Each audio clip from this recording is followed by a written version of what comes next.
love you more than before. I want to worship deeper than before. I gotta scream louder. Yeah. Come on and say, freedom, freedom. This is Freedom Hour with Pastor Austin Bezalel. Genesis chapter 1, 28. Can we read it together, everybody, with a voice of thunder? And God blessed them, and God said unto them, be fruitful and multiply, and replenish the earth, and subdue it, and have dominion over the fish of the sea, and over the fowl of the air, and over every living thing that moveth upon. Matthew chapter 19, verse 12. For there are some eunuchs which were so born from their mother's womb, and there are some eunuchs which were made eunuch of men, and there be eunuchs which have made themselves eunuch. I stop there. I read it again. For there are some eunuchs which were so born from their mother's womb, and there are some eunuchs which were made eunuch of men, and there be eunuch which made themselves eunuch. Wave your right hand and say, thank you, Jesus. You may be seated in the heavenly places, not on the head of your enemies. Your enemies are not in church. They're in your village. Very briefly this morning, I'm going to preach on what I title, I am not a eunuch. Help me say to somebody sitting by you, I am not a eunuch. You are not saying it well. Say to the two person sitting by your side, say, I am not a eunuch. Say to the other person,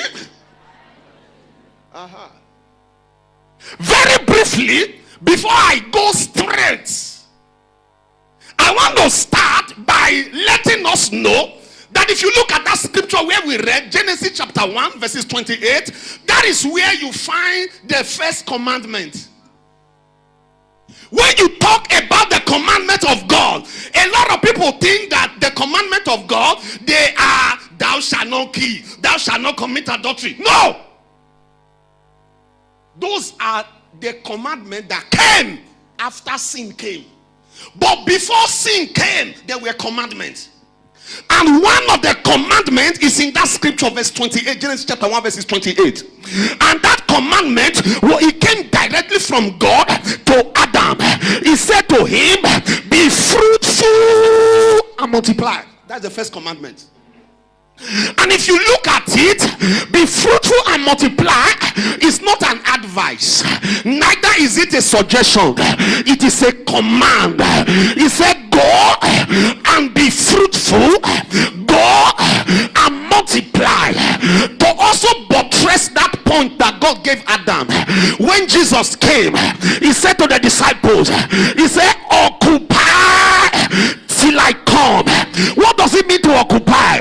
It means go and buy your own car and stop using taxi. What does it mean to occupy? He said go and buy your own plot and build your own house. What does it mean to occupy? It means go and open your own company. It means go and become a nation. He said it means go and become a territory. It means go and be 1,000 times more than you are now. Can I prophesy on somebody in the name of the resurrected Jesus? No power can stop your enlargement this year. No power can stop your testimony this year. No power can stop your fruitfulness this year. No power can stop your multiplication this year. In the name that is above all names, in your business you will multiply. In your marriage you will be fruitful. In your finances you will multiply. In your place of work you will be fruitful. In your family you will multiply. In your office you will be fruitful. Wherever you go you will multiply. Whatever you do you will be fruitful. If you believe that, say that amen louder. Say that amen louder. Say that amen louder. Say that amen louder. Say that amen louder. Wave your hand and shout fire.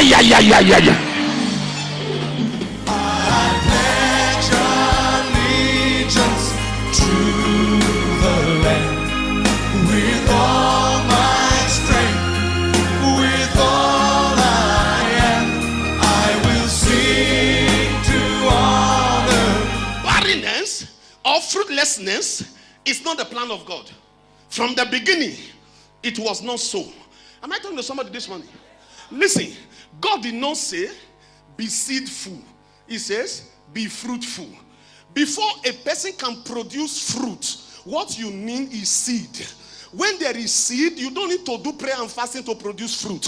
When there is seed, naturally, automatically, fruit is inevitable. When there is seed, fruit is inevitable. When there is seed, no power can stop it. You must see fruit. Am I talking to somebody? Have your seed. When man was created, God put inside of man seed. What God put inside of man was seed. Automatically, man carry on the inside seed. That is why, as soon as you came into this world, you came with the seed. So, to bear fruit, it becomes automatic. It becomes natural. And there are some of you, despite the seed you carry, you are not seeing any fruit in your life. In the name of the resurrected Jesus, 2016 is a different year. I say from this month of January, you will begin to bear fruits. I say you will begin to bear fruits. I say you begin to bear fruit. You will begin to bear fruit. If you are saying amen, say it well. Say amen well. Say amen well. Shout fire. Yeah. Have your seed. To be fruitful does not just mean to go and give birth. No, it's more than that. It's more than that. When a giant gives birth to a dwarf, that is not fruitfulness. That is barrenness. Am I talking to somebody here? When somebody who has a first degree, he has a first class, and he cannot get a job, and those with last class, they have jobs. That is bad. Am I talking to somebody here? That is barrenness. And to take loan from a bank and open a business and open a shop, no profit, and the capital has disappeared. Bank is running after you, and you are relocated from one quarter to another quarter.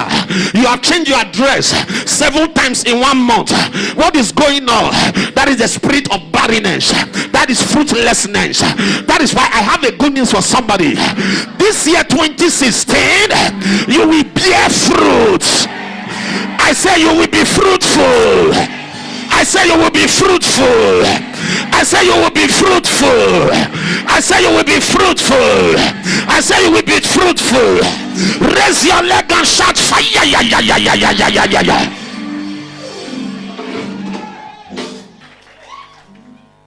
Are you praying as if God is a wicked God? I need to know your village. That is the reason I want to know everybody. Am I talking to somebody here? Because what you carry on the inside is the seed that is viable. Nothing can stop that seed. Am I talking to somebody here? Lift your hand and say, I am not a eunuch. Now, sit down. I'm trying to come to my message. Who is a eunuch?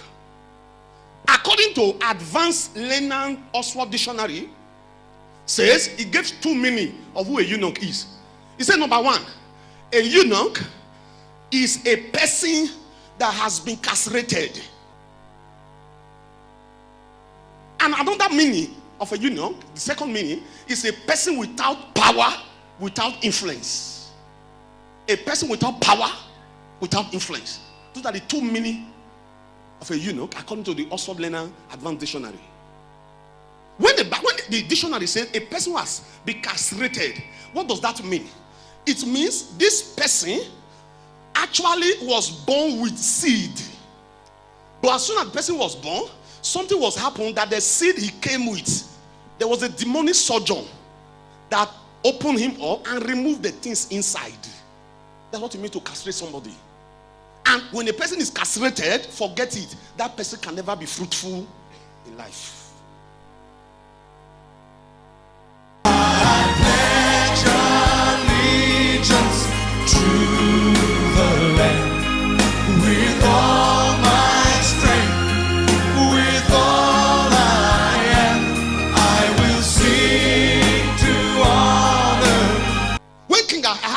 Was about to pick a new wife, Esther and all the young ladies, they were asked to assemble. They prepared them for about 9 months before they appear before the king. The people that were in charge of them, these are called eunuch, that take care of women. Eunuch is somebody who is sterile, is infertile, is barren, is fruitless.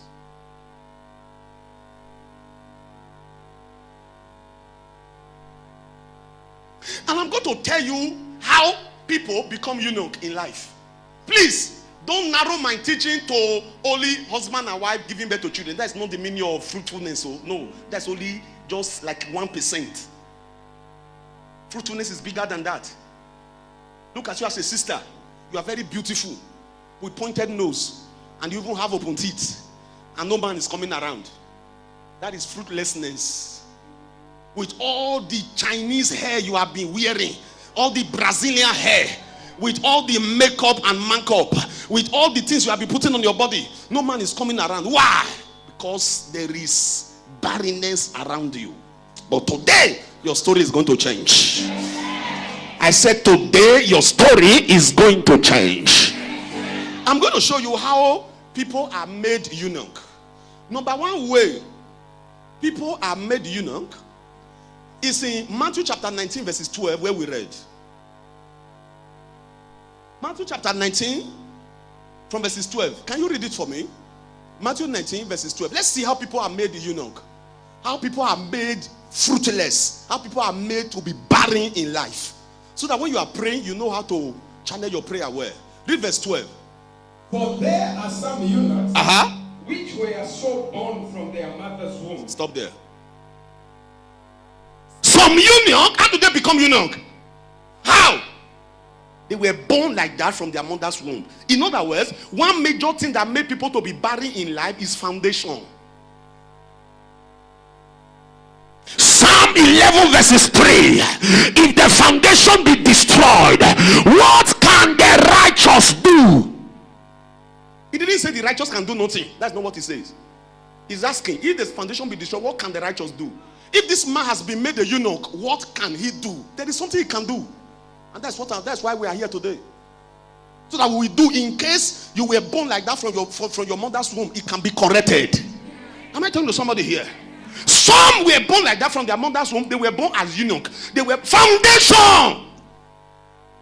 There are families where their great grandfather was a very poor school teacher, and the grandfather is also a teacher, but very poor. But the only good thing about him that he dresses very well. And look at your father. He's also a school teacher in Woodlands B. And he is very poor. And look at you. Your father wanted you to go to school and study accounts and become an accountant. You say, no, even if I study accounts, I want to be a teacher. What is going on? Foundation. Pattern. So that you will also be a teacher, that your great-grandfather, your grandfather, your father were a teacher. They want to also make you a teacher so that you follow the same pattern. Look at you now. To get money to buy lotion is difficult. What did you rub on your skin before you came to church this morning? Anointing oil. You don't understand what is going on. You are very intelligent. You are very sharp. You are hardworking. But nothing is working. Nothing is happening. Just look at your mate. They are doing the same profession with you, but their life is moving forward. But look at yourself. You are the one telling them what to do, how to go about it, but they are doing better than you. What is happening? It is foundation. In the name of the God of Apostle Johnson Suleiman, I came to announce to somebody, every power from your foundation that is fighting your fruitfulness, every power from your foundation that is fighting your fruitfulness, in the name of Jesus, I command them to catch fire. I command them to catch fire. That is why your biological father, look at the line he came from. You don't like it? Then connect yourself to a spiritual father. Am I talking to somebody here? Jacob put a curse on Reuben. And as soon as he put a curse on Reuben, all the sons of Reuben, they started dying. They started dying. How they have done fasting and prayer. Nothing, they started going down. Until one day, Moses came. Moses said, Jacob was your father, and he's no more. He put a curse on you, he's no more to reverse the curse. But I'm standing on this office as your spiritual father to reverse the curse that was placed on you. And Moses said, let Reuben live and not die, and let not his men be few. I came to pray for somebody. Maybe you are suffering from the sin of your father, you are suffering from the sin of your mother, you are suffering from the sin of your ancestor, or what you are suffering from is foundational. I came as your spiritual father to say this over you. That curse is turned to a blessing. That curse is turned to a blessing. That curse is turned to a blessing. That curse is turned to a blessing. What nobody has done in the family, you will be the first to do it. Where nobody has entered in the family, you will be the first to enter. Grace will speak for you. Shout that amen louder. Your father was a very dedicated member in Catholic, and he had a fight with the priest, and he left Catholic. He went to Anglican. And you coming up now, you are moving from church to church. It's always problem you are having. What is going on? It's not your fault. Foundation is following you. When I see people behave, the first question I ask, is the father still alive? If they say no, who knows the father? Find out some information, you discover that the same things this person is doing were the same thing the father did when he was at that age. I met a young man. He was working in a bank. He was doing very well in the bank. All of us, he was doing very well.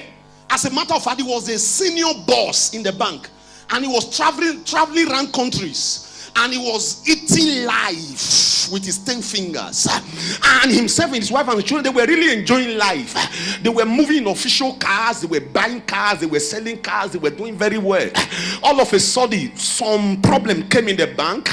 And his job was terminated. And he had a case in court. I asked him, I said, sit down. Tell me about your father. He said, the father was a very rich man. Was very wealthy. But after some time, he had a problem in his office. That the case was at the court. And the father was convicted. And he was sentenced. And he eventually died in the prison. I said, wow. We need to pray. He said, why do I say that? I said, look at what you have told me now. Look at your life. Is there any difference between what you told me about your father and what you are going through? He said, wait. It's true. There's no... You see, he never thought of it. He just thought, well, this is life. No! That was when his eyes got open and knew that the same thing. I said, if we don't pray now, this case you have in court, you will be convicted. You are claiming you are innocent. It's only God that knows you are innocent. Only God that knows you are innocent. You will be convicted and you will be sentenced if you don't pray. And if you don't pray, you may also die in prison like your father. I'm talking about foundation. That is number one way people are made eunuch. Foundation from their mother's womb. But today, the hand of God will set you free. If you are saying amen, say it well. Why you need to handle your foundation? Is because where you come from determines where you go in destiny. Your root determines your fruit. That's why you need to handle your foundation. You don't handle it, it will catch up with you the way he caught up with others.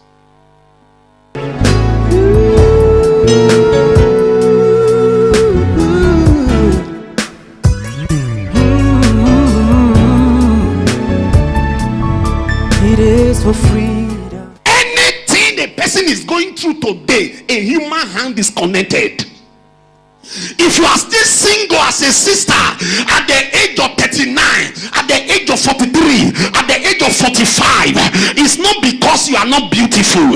It's because a human hand is connected to what you are going through. If you are doing business and you don't have anything to show, it's not because you don't know how to do business.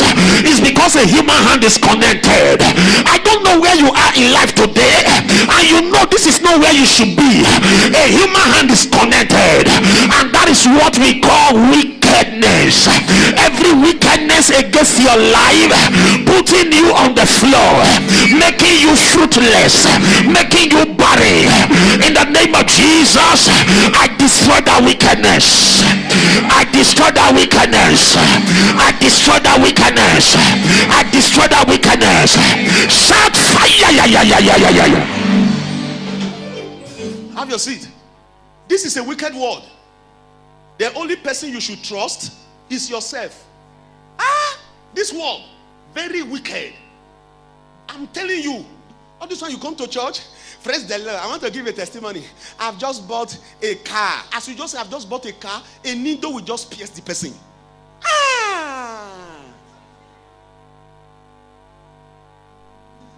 And the person start looking.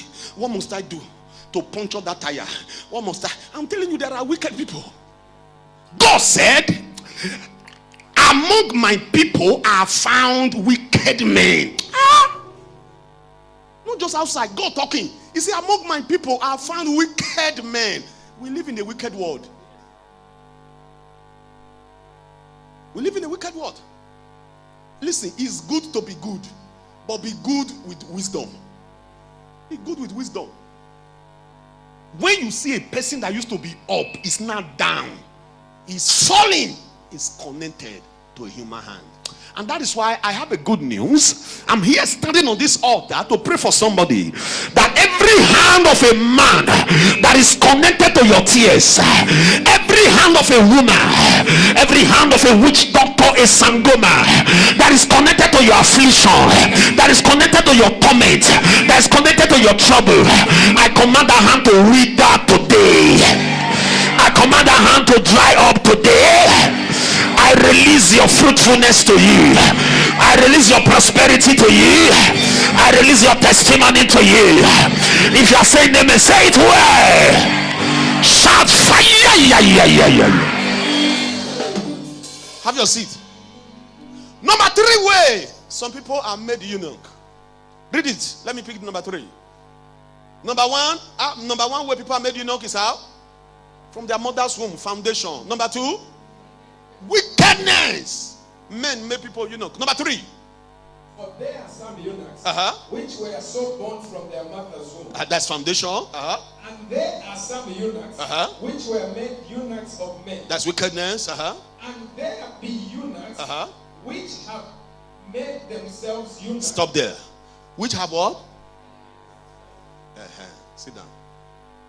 Number 3, where people are made eunuch, is that some people make themselves eunuch.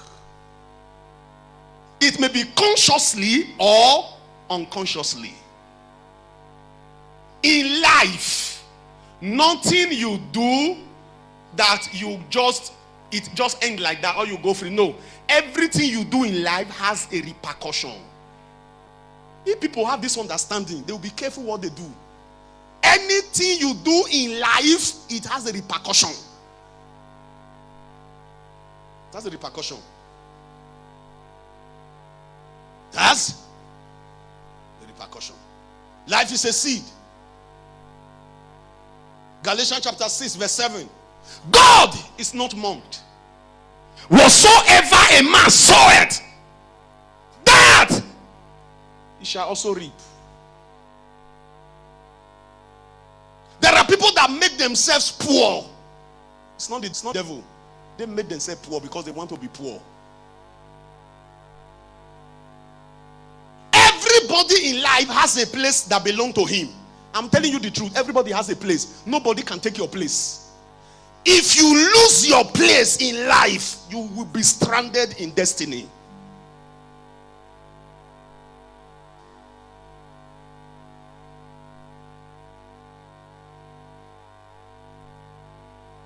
There are people that make themselves eunuch. Just imagine. A wife will look at the husband. A wife will look at the husband. Say, I'm telling you, me, I don't fear any man. Me, I don't fear any man. I only respect people. Me, I don't fear any man. I don't fear any man. I don't fear any man. A wife talking to husband like that. That is foolishness. Foolishness. A man one day wanted to send a text message to his girlfriend. Oh, last night was wonderful. You see, I hope to see you tonight again. After composing the message, he sent it to his wife. Sent it to his wife. And the woman was devastated. And she told me about it. I said, don't ask him. Don't ask him. Don't ask him. When he comes, treat him well. Give him food. Just treat him well. Treat him well. He will discover it later that it was a mistake. Let him report himself. He will discover it was a mistake. Wisdom is the principal thing. You want your marriage on earth to be like in heaven. It's possible. Possible. But wisdom. Life is too short to handle or to live with tension or live in problem. No, life is too short for that. Life is too short. The highest you can live is 120 or 130. How many people want to live for 180? You live to that where your children will now be doing fasting and prayer for you to go.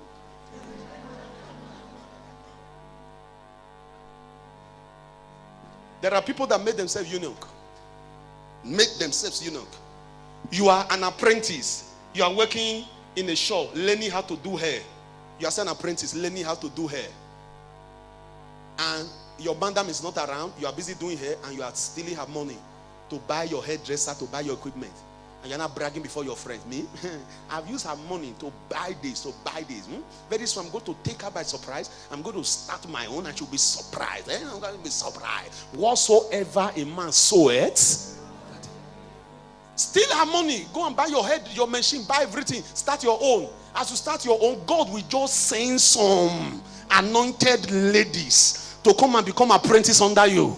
And they will also be stealing your money and be buying their own. You will cry that time. Even God will be looking at you. But one thing about God, when you are crying, God will give you grace to bear it. There are some situations in our life that we want God to change that God cannot change because we were the one that caused it. What God will do, God will say, no, this is what you have caused by yourself. You must go through, but I will give you grace to go through. He said to Paul, he said, my grace is sufficient for you. Go through it. Also a man sowed, that he shall also. I've always been telling you people, have you noticed that a hairdressing salon, have you noticed that most hairdressing salons, when they open, they do very well. Before you know, they close down. Before you know, they close down. Before you know, they close down. Do you know why? Because of gossip. Go to a hairdressing. If you want to hear the latest news in town, go to a hairdressing salon. As you get there, you start hearing no kind of talk. You start asking yourself, what is going on here? They will talk about president, talk about this man of God, talk about this church, talk about this police station, talk about this politician, talk about this civil servant, talk about everything. And God is saying, no, if I allow this people to continue like this, very soon I will kill them with anger. Let me close down the salon. We have a sister like that who has a salon, and she was stranded with salon. I said, no. I spoke to some women here. You people should patronize this sister. You people should patronize. They said, no, she doesn't know how to do this thing. She doesn't know how to do it. I said, no, people should patronize her. They said, no, she's not good. She doesn't know how to do it. I invited her myself, gave her money. I said, go for a refresher's course. Go and look for the best place. Go and improve on your skill. And come back. When she came back, I sent some people there to go and do. When they go, they know it's even worse now. I said, what is the problem? What is the problem? I spoke to some people. Why? This one person told me, say, I can't go there. I said, why? If you go there, the talk there is like hair, fire on earth. I can't bear it. I will just die there. I said, wow. I just shook my head. When you are talking against somebody, you're indirectly puncturing your heart, destroying yourself. Never talk about people. Thank you for watching Freedom Hour. Join us every Tuesday at 10:30 hours and Sunday at 18 hours. To order for books and DVDs by God's Oracle, Apostle Johnson Suleiman, call +260 9610 35901. Worship with us at the Omega Fire Ministries Freedom Arena, Woodlands, Chalala, Lusaka, Zambia. Every Sunday is prophetic and power service at 9 hours. Tuesdays, word encounter at 18 hours. Friday, prayer connection and deliverance at 18 hours. First Friday of every month is fire and miracle night at 22 hours. To order this message and other messages of Pastor Austin Bezalel, call +260 961 035901 or email ofmzambia@gmail.com. God bless you. See you at the very top. Christ has set us free.